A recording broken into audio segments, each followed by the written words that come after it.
하나님의 말씀 함께 나눕니다. 창세기 35장 1절에서 15절 말씀. 창세기 35장 1절에서 15절 말씀.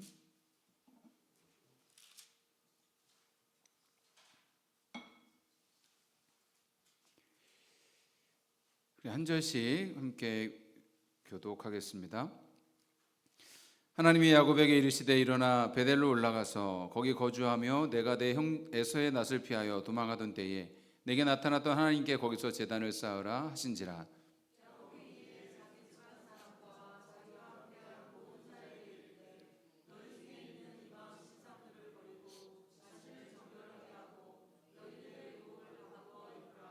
우리가 일어나 베델로 올라가자. 내 환난 날에 내게 응답하시며 내가 가는 길에서 나와 함께 하신 하나님께 내가 거기서 제단을 쌓으려 하노라 하매,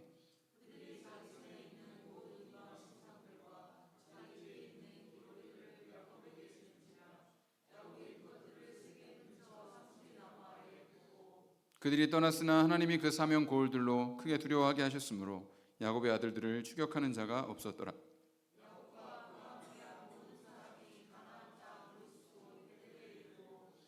그가 거기서 제단을 쌓고 그곳을 엘베델이라 불렀으니 이는 그의 형의 낯을 피할 때에 하나님이 거기서 그에게 나타나셨음이더라.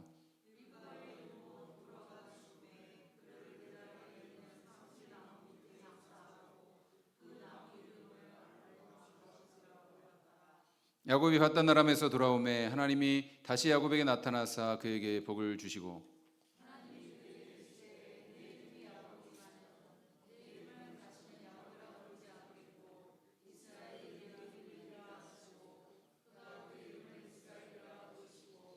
하나님이 그에게 이르시되 나는 전능한 하나님이라 생육하며 번성하라. 한 백성과 백성들의 총회가 내게서 나오고 왕들이 내 허리에서 나오리라.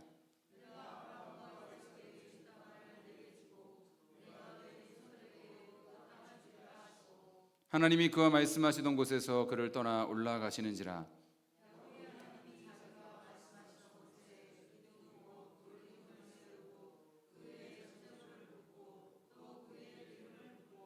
같이 한번 있습니다. 하나님이 자기야 말씀하시던 곳의 이름을 베델이라 불렀더라. 아멘.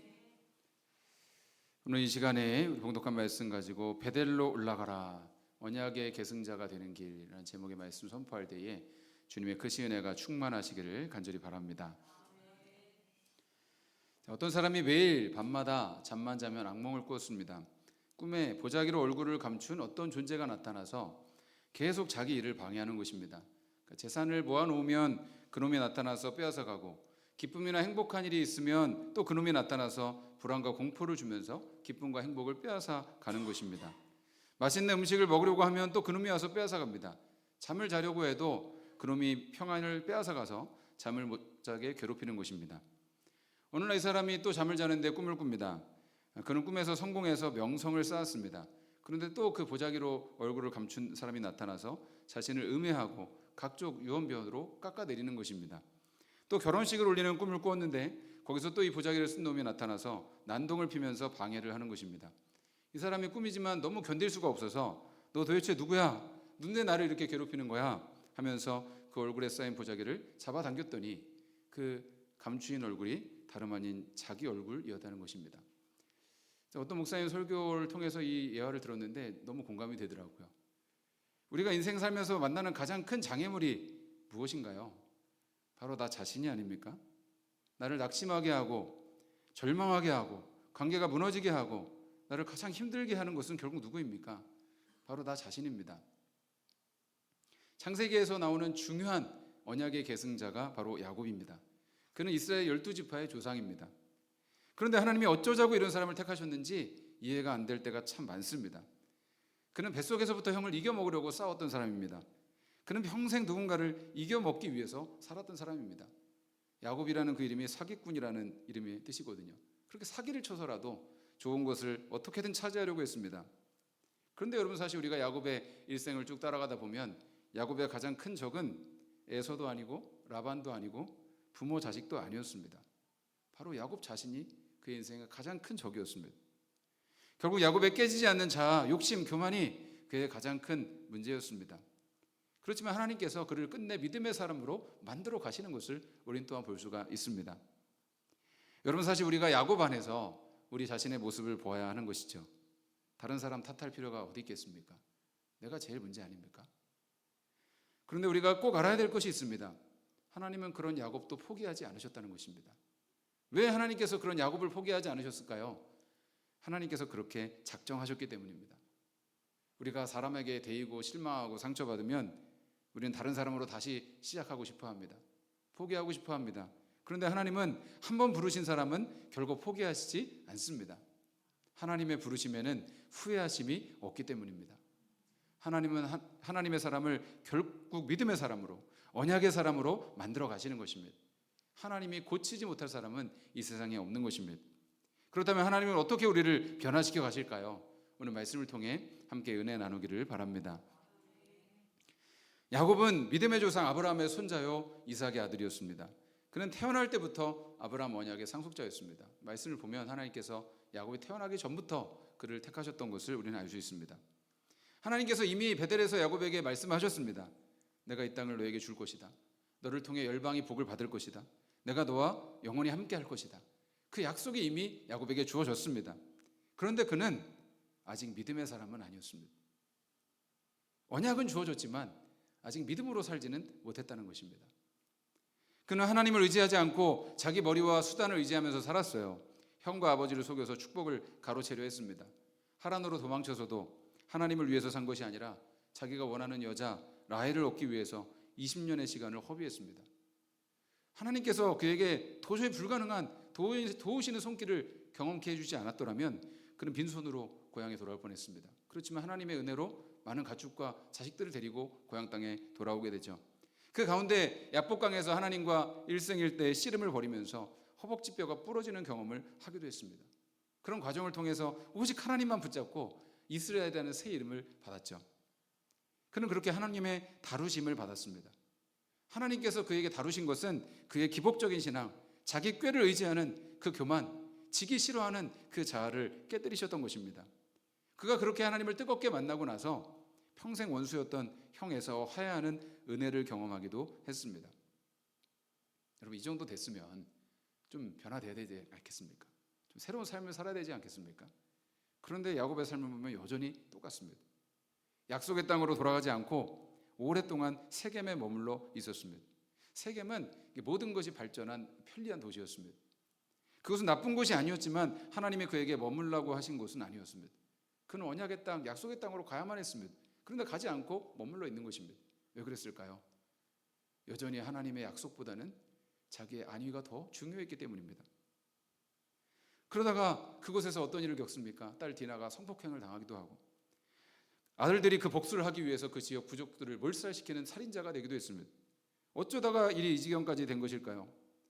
야곱이 여전히 자기중심적인 성품을 버리지 못하고 있었기 때문입니다. 하나님께 받은 새 이름 이스라엘로 살지 못하고 여전히 야곱스러웠기 때문입니다. 이제 가나안 족속들이 언제 복수하러 쳐들어올지 모릅니다. 지금 야곱은 그야말로 죽느냐 사느냐의 기로에 서 있었습니다. 그렇다고 도망칠 것도 없어요. 이제 어떻게 해야 되나? 어디로 가야 하나? 고통과 괴로움 가운데 고민하고 있었습니다. 그런데 바로 그 순간 하나님의 음성이 그에게 들렸습니다. 자, 오늘 말씀 1절을 다시 한번 보겠습니다. 하나님이 야곱에게 이르시되 일어나 베델로 올라가서 거기 거주하며 내가 내 형 에서의 낯을 피하여 도망하던 때에 내게 나타났던 하나님께 거기서 제단을 쌓으라 하신지라 라고 말씀합니다. 하나님께서 말씀하시는 것입니다. 야곱아, 어서 베델로 올라가라. 거기서 하나님께 예배를 드려라. 야곱아, 너 여기 있지 말고 베델로 올라가. 너 나랑 약속한 적 있잖아. 거기 가서 예배를 드려. 나만 믿고 거기서 살아야 돼 라고 주님께서 말씀을 하시는 것입니다. 그러면 살 수 있다는 것입니다. 여러분, 왜 하나님께서 베델로 올라가라고 하시는 것일까요? 베델은 야곱이 하나님을 처음 만났던 곳이었습니다.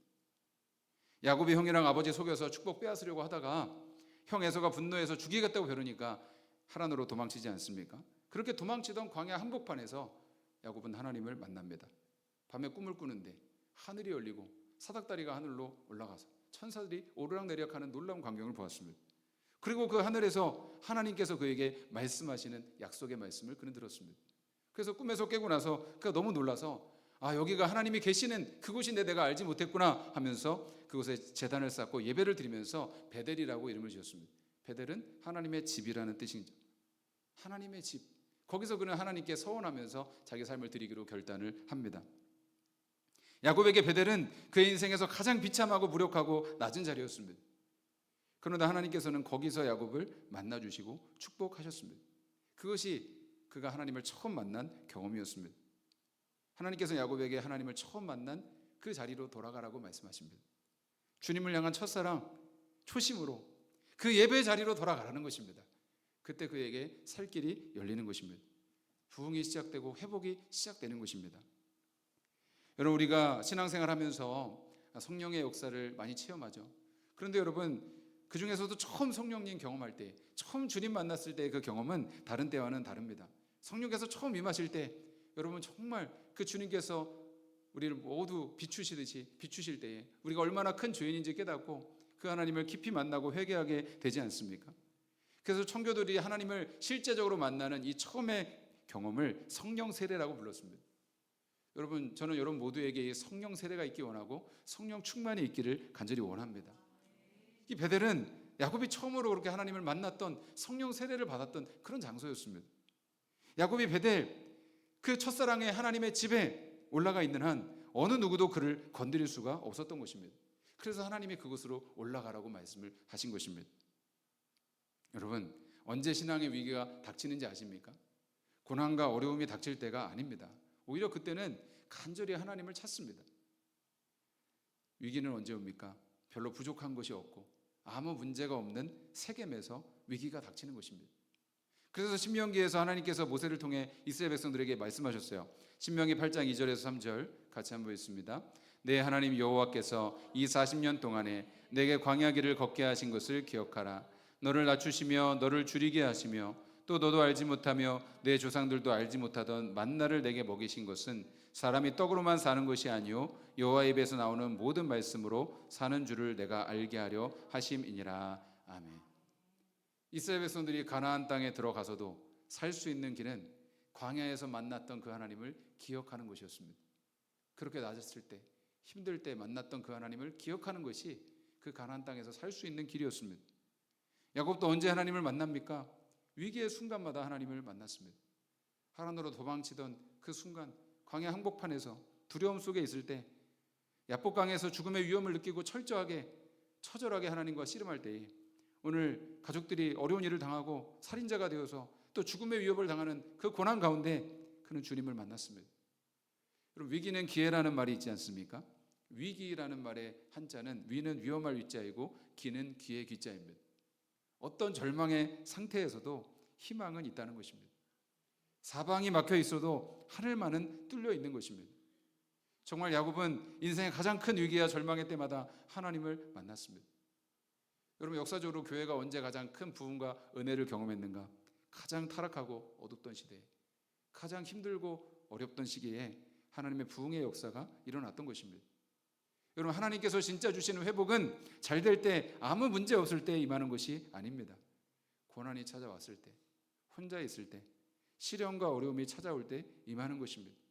그래서 우리 심령이 더 이상 낮아질 수 없을 때까지 낮아질 때에, 하나님께로 돌아갈 때에 우리 가운데 그 회복이 일어나는 줄 믿습니다. 오스왈드 챔버스 목사님이 이런 말씀했습니다. 하나님은 좌절을 통해 우리를 연단하신다. 하나님은 자신의 보물을 어둠 속에 숨겨두신다. 아무리 찬란한 별도 밤이 되기 전에는 보이지 않는다. 인생의 밤이 찾아왔을 때 우리는 진정한 빛을 볼 수 있는 것입니다. 여러분, 인생에 밤이 왔습니까? 별을 볼 때가 온 것입니다. 혹시 여러분 인생의 위기입니까? 다른 데서 위로받으려 하지 말고 오직 하나님만 바라보십시오. 이때가 하나님 만날 수 있는 기회인 것입니다. 잘 나가고 아무 문제 없을 때는 볼 수 없었던 그 하나님의 영광을 볼 수 있는 기회인 줄 믿습니다. 베델로 올라갑시다. 하나님께로 돌아갑시다. 낮은 마음으로 처음 만난 그곳으로 가서 하나님을 예배합시다. 그때 어두운 밤이 지나고 새 아침이 밝아올 줄로 믿습니다. 하나님의 부흥의 역사가 우리 가정 가운데, 이 땅 가운데 일어나게 될 것입니다. 또 오늘 말씀 2절에서 7절까지 말씀을 우리 한번 같이 볼까요? 야곱이 이에 자기 집안 사람과 자기와 함께한 모든 자에게 이르되 너희 중에 있는 이방 신상들을 버리고 자신을 정결하게 하고 너희들의 의복을 바꾸어 입으라. 우리가 일어나 베델로 올라가자. 내 환난 날에 내게 응답하시며 내가 가는 길에서 나와 함께 하신 하나님께 내가 거기서 제단을 쌓으려 하노라 하며, 그들이 자기 손에 있는 모든 이방 신상들과 자기 귀에 있는 귀고리들을 야곱에게 주는지라. 야곱이 그것들을 세겜 근처 상수리 나무 아래에 묻고 그들이 떠났으나 하나님의 그 사명 거울들로 크게 두려워하게 하셨으므로 야곱의 아들들을 추격하는 자가 없었더라. 야곱과 그에 함께한 모든 사람이 가나안 땅 루스 곧 베델에 이르고 그가 거기서 제단을 쌓고 그곳을 엘 베델이라 불렀으니 이는 그의 형의 낯을 피할 때에 하나님이 거기서 그에게 나타나셨음이더라. 아멘. 그는 하나님의 말씀을 듣고 곧바로 반응을 했습니다. 그럴 수밖에 없어요. 지금 생명이 달린 문제 아닙니까? 야곱이 가족들을 불러 모으고 명령을 했습니다. 너희 중에 있는 이방신들을 버리고 자신을 정결하게 하고 너희들의 의복을 받고 입으라. 이제 베델로 올라가면 야곱은 전혀 새로운 삶을 살아야 한다는 것을 알았습니다. 이제 하나님만 주인 삼고 주님만 사랑하고 주님과 동행하는 새 삶을 살아야 했어요. 그러기 위해서는 모든 우상들을 버려야만 했습니다. 여러분, 놀랍게도 하나님을 믿는 야곱의 집안에 각종 우상들이 있었어요. 라반이 집에서 야곱이 도망쳐 나올 때에 라헬, 야곱의 아내 라헬이 라반의 드라빔을 훔쳐가지고 나오지 않습니까? 이 드라빔은 그 당시 사람들이 집안의 수호신으로 섬겼던 조그만 신상을 말합니다. 라헬이 그 우상을 몰래 가지고 나와서 지금까지 가지고 있었던 것은 무엇을 말합니까? 야곱의 집안에 하나님만을 온전히 믿는 신앙이 없었던 것입니다. 하나님도 믿지만 우상도 섬겼어요. 하나님도 사랑하지만 우상도 사랑했습니다. 야곱의 후손이 이스라엘 백성들도 마찬가지였습니다. 하나님께서는 나 외에 다른 신을 섬기지 말라, 우상을 만들어 섬기지 말라고 강하게 명령을 하셨어요. 그런데도 그들은 계속 우상을 섬깁니다. 그러다가 결국 망하고 말았습니다. 여러분, 왜 사람들이 이렇게 자꾸 우상을 섬깁니까? 자기 뜻대로 살기 위해서죠. 하나님을 섬기면 하나님 뜻대로 말씀대로 살아야 되지만 우상을 섬기면 자기가 하나님을 통제하면서 자기 마음대로 살 수 있잖아요. 그래서 자신이 잘 되고 자기가 원하는 것을 얻기 위해서 자기를 위해서 우상을 섬기는 것입니다. 하나님도 우상처럼 섬기는 것입니다. 그래서 우리 인생에 계속 갈등이 끊이질 않는 것이죠. 나는 우상을 안 섬겼습니다 말할지 모릅니다. 난 점 안 쳤어요. 부적 안 썼습니다. 그런 것을 해야만 우상 섬긴 것이 아닙니다. 나는 살인도 안 하고 도둑질도 안 하고 간음도 안 했습니다. 그런 것만 하나님 진노하시는 악이 아닙니다. 자기 중심으로 살고 자기 본의로 사는 것이 우상이고 악인 것입니다. 인생의 주도권을 하나님께 드리지 않고 자신이 움켜쥐고 있는 것이 바로 악입니다. 우리가 버려야 될 진짜 우상은 무엇입니까? 나만을 위해서 살겠다는 마음인 것입니다. 하나님께서 야곱의 이런 자기중심적인 마음을 깨뜨리기 위해서 그를 평생 동안 연단하셨습니다. 야곱의 인생을 보면 결국 평생 그 싸움 아닙니까? 하나님 뜻대로 살 것인가? 자기 뜻대로 살 것인가? 중요한 것은 하나님은 영원히 하나님이시라는 사실입니다. 그 관계가 변하지 않습니다. 하나님은 영원히 하나님이시고 우리는 영원히 하나님의 피조물 자녀입니다. 그러니 우리가 빨리 항복하는 것이 유익한 것이죠. 그때 하나님의 진짜 복이 임하고 하나님의 나라가 임할 수 있기 때문입니다. 그런데 여러분, 야곱의 모습을 보면 그는 자기 안위와 재산만을 위해서 하나님의 복을 이용하는 사람이었습니다. 그런 걸 기복신앙이라고 하죠. 이런 모습으로는 열방을 복되게 하는 하나님의 언약의 통로가 될 수가 없었어요. 그래서 하나님께서 야곱을 깨뜨려서 하나님이 다스리시는 사람, 하나님 이스라엘로 만드셔야 했습니다. 그래서 그들을 통해서 메시아의 계보가 이어지고 천하 만민이 복을 받고 구원을 받을 수 있기 때문인 것입니다. 그래서 여러분, 세겜의 위기는 하나님께서 그를 죽이려고 하는 위기가 아니라 야곱을 죽이고 이스라엘을 살리려고 하는 하나님의 강력한 초대였습니다. 여러분 인생도 결국 그 싸움이 아닙니까? 결국 내 마음대로, 내 고집대로 살려고 하는 그 마음을 주님께서 깨뜨리시고 우리를 믿음으로 하나님 중심으로 바꿔가시는 과정인 것입니다. 그 가운데 하나님의 부흥이 일어나고 하나님 나라가 이루어지는 것입니다. 그런데 야곱의 평생의 그 자아가 깨지질 않는 것입니다. 여전히 자기를 위해서 자기라는 우상을 섬기면서 살아요.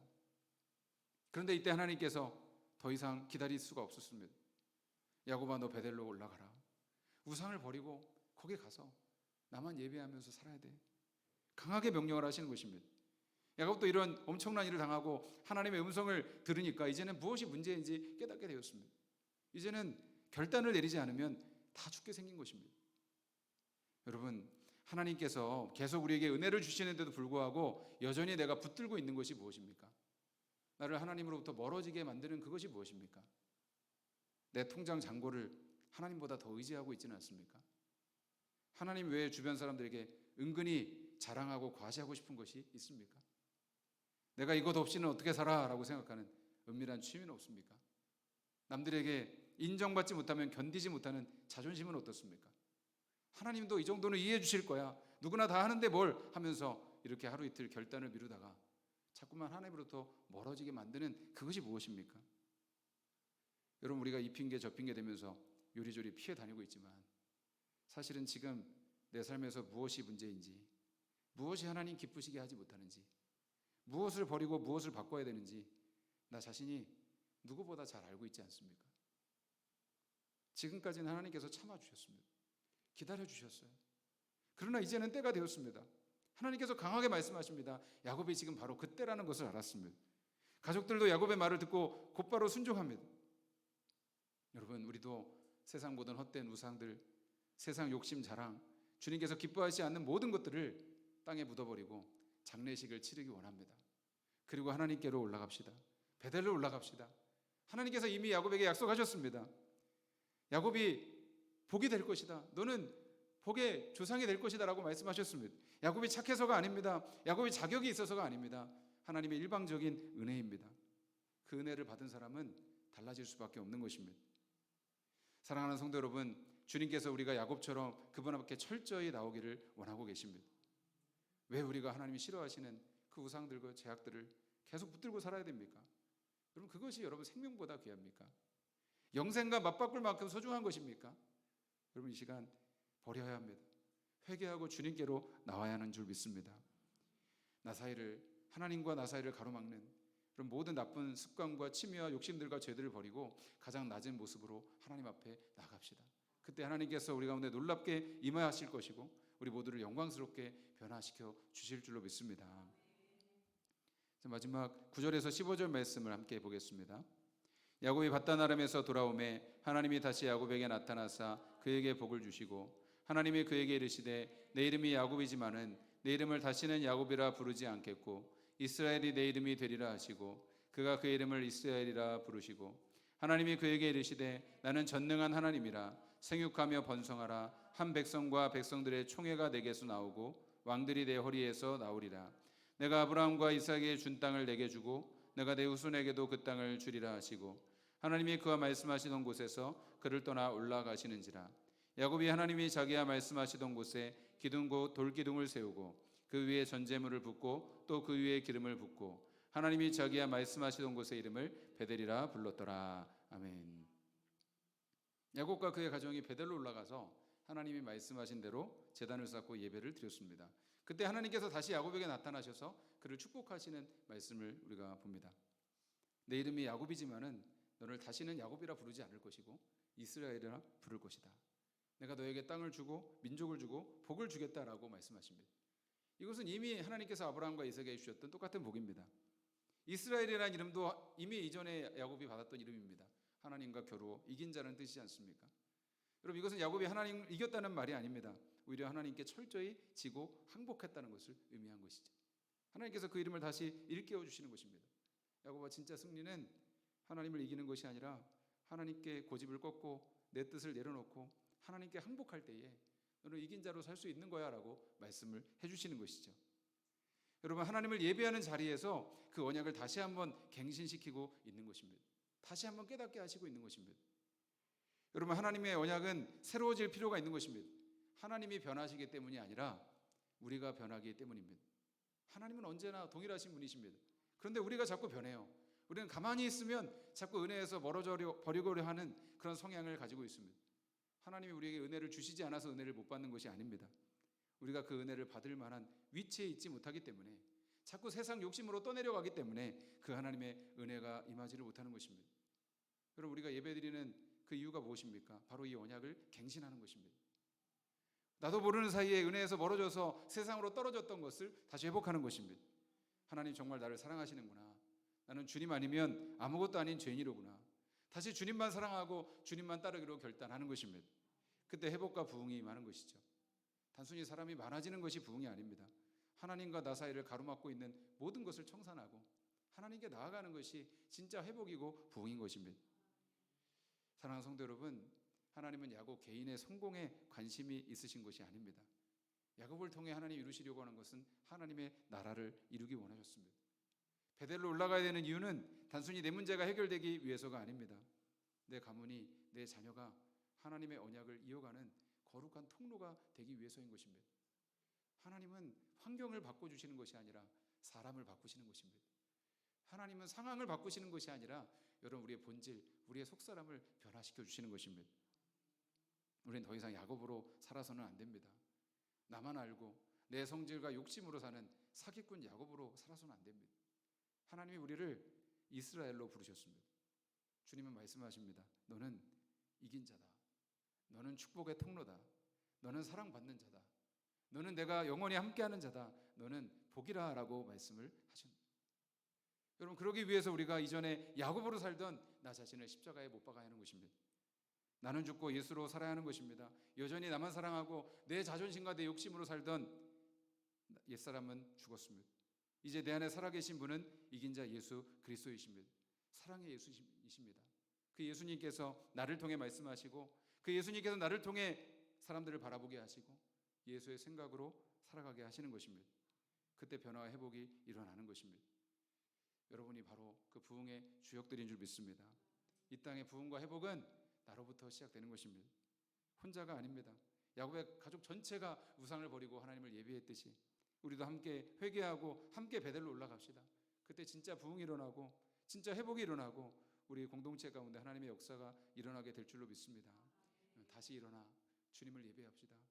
다시 일어나 위기의 때 하나님 처음 만난 베델로 올라갑시다. 모든 우상을 버리고 이제는 사기꾼 야곱이 아니라 이긴 자 이스라엘로 살아가기를 원합니다. 바로 여러분을 통해서 하나님의 놀라운 구원이 이 땅에 이루어지게 될 줄로 믿습니다. 오늘 말씀 기억하면서 우리 잠시 결단하며 우리 찬송하며 기도하며 주님께 나가기 원합니다. 주님, 그렇습니다. 주님, 야곱에게 말씀하신 그 말씀처럼 우리도 베델로 올라가기를 원합니다. 주님, 이제 더 이상 주님 사기꾼으로, 주님 속이는 자로, 주님 그렇게 나만 위해서 살던 야곱이 아니라 주님 하나님과 겨루어 이긴 자, 하나님께 항복한 자, 하나님께 굴복한 자, 하나님 말씀대로 사는 이스라엘로 살아가기를 간절히 원합니다. 우리 가운데 주님 말씀하실 때에 주님, 나는 주님과 함께 일어서기를 원합니다. 다시 베델로 주님 처음 만난 그 자리로 올라가기를 원합니다. 주 우리 가운데 역사하여 주시고 그 믿음으로 결단하게 하여 주시고 오직 주님을 위해서 주님의 언약의 사람으로 살아갈 수 있는 저희 모두가 되게 하여 주시옵소서. 이 시간 찬양하며 우리 주님 앞에 나가기 원합니다. 어둠 속에 아무것도 보이지 않아도 주님의 약속을 잊을 때에도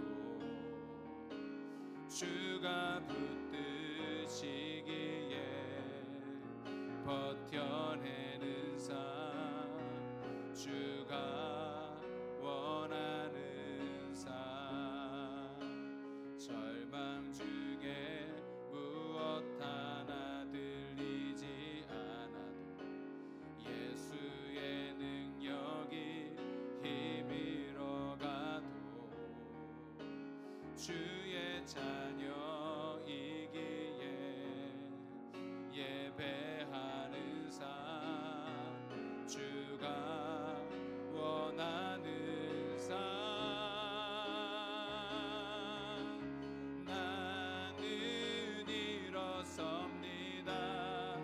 더 이상 내 삶에 아픔이 아프게 두지 않겠습니다. 나는 예배합니다. 내게 약속하신 그 자리로 다시 한번 나아갑니다. 나는 일어섭니다.